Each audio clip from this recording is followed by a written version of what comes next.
ये doctor APJ Abdul Kalam की world famous speech का हिंदी ट्रांसलेशन है। जब मैं ये स्पीच सुन रहा था तो मुझे लगा कि ये स्पीच बहुत ही ग्रेट है, पर लैंग्वेज के बैरियर की वजह से कई लोग इसे कभी सुन ही नहीं पाएंगे, कभी समझ ही नहीं पाएंगे। इसलिए मैंने इसे हिंदी में ट्रांसलेट किया और मैं एक बात दावे के साथ कह सकता हूं कि अगर आप इस स्पीच को ध्यान से सुनते हैं तो आपकी लाइफ पूरी की पूरी बदल जाएगी। मैं चाहता हूं कि यंग लोग ये समझें कि फेलियर को, हार को मैनेज कैसे करते हैं, क्योंकि कोई भी काम आप करोगे आपको समस्याओं से गुजरना पड़ेगा। प्रॉब्लम आपकी लाइफ की कैप्टन नहीं बननी चाहिए, आपको अपनी प्रॉब्लम्स का कैप्टन बनना चाहिए और प्रॉब्लम्स को हराकर सफल होना चाहिए। लर्निंग मतलब सीखने की आदत क्रिएटिविटी यानी रचनात्मकता देती है। क्रिएटिविटी सोचने पे जोर देती है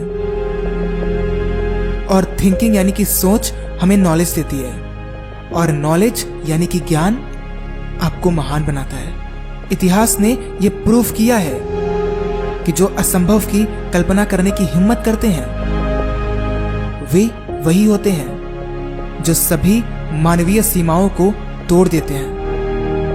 मानव प्रयास के हर एक क्षेत्र में, चाहे विज्ञान हो, मेडिसिन हो, स्पोर्ट्स हो, कला हो, तकनीकी हो, जिन लोगों ने असंभव की कल्पना की है उनका नाम इतिहास में गढ़ दिया गया है। कल्पनाओं की सीमाओं को तोड़ते हुए वे दुनिया बदल देते हैं।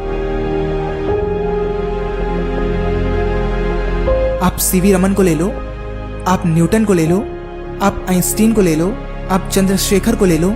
इमेजिनेशन की लिमिट्स को तोड़कर इन सभी ने दुनिया बदल दी है। अगर आपको खोजकर्ता बनना है, अगर आपको आविष्कारक बनना है, तो मैं बताने जा रहा हूं कि आपके अंदर कौन से टाइप की कैरेक्टरिस्टिक्स होनी चाहिए। आविष्कार और खोज क्रिएटिव माइंड से ही निकलते हैं,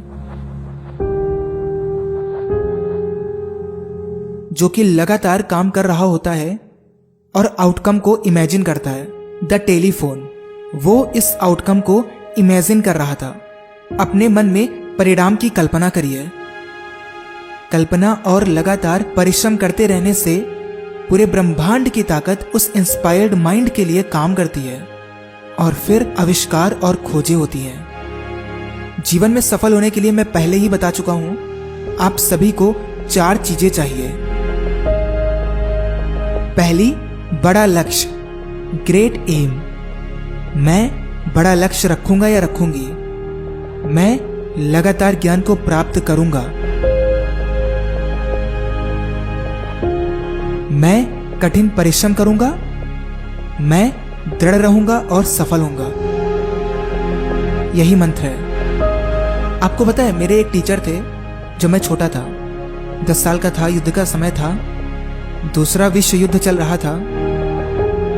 उस समय मैं अपनी क्लास को देखता था। 5th क्लास के टीचर, साइंस के टीचर वो क्लास में आते थे और आप उनमें ज्ञान की किरणें देख सकते थे।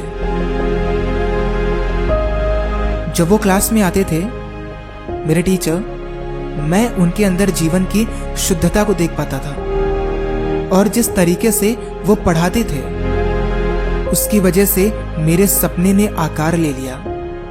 मेरे जीवन का रास्ता क्या होना चाहिए, मेरे टीचर ही वो इंसान थे जिन्होंने मुझे मेरे जीवन का लक्ष्य बताया जब मैं छोटा बच्चा था। एक टीचर फैंटास्टिक अपॉर्चुनिटी यानी कि अवसर को पाता है किसी के भी दिमाग को ग्रो करने का, उसमें इंटरेस्ट डालने का और उन्हें सपने देने का और उनके साथ सपनों को आगे बढ़ाने का, और उसके बाद वो एक महान इंसान बनेंगे। कई बार वो आपसे भी अच्छे बन जाते हैं। सो ये अपॉर्चुनिटी आपके पास होती है। मुझे लगता है कि एक राष्ट्रपति को हमेशा लोगों के साथ टच में रहना चाहिए।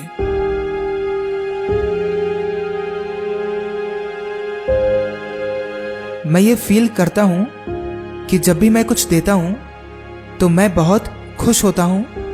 आपको भी ये ट्राई करना चाहिए।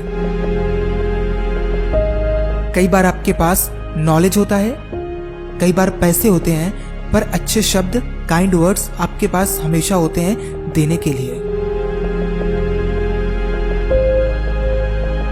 मैं पर्सनली ये बिलीव करता हूं कि आपके पास ड्रीम यानी कि सपना जरूर होना चाहिए। आपको नॉलेज प्राप्त करते रहना चाहिए, हार्ड वर्क करना चाहिए और दृढ़ रहना चाहिए। मुश्किलों से डरेंगे नहीं। मैंने 11 मिलियन यंग पीपल से क्या सीखा है, सुनिए। मैंने सीखा है कि हर एक यूथ यूनिक बनना चाहता है।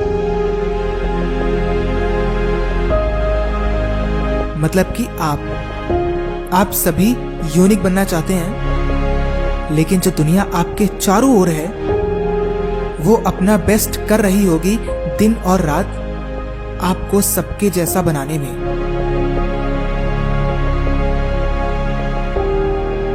सवाल यह है कि आप यूनिक बनना चाहते हैं या सबके जैसा। आपको अपने जैसा बनना है, ना कि सबकी तरह। चैलेंज यह है कि आपको सबसे कठिन युद्ध लड़ना होगा जो किसी इंसान ने कभी सोचा भी ना हो।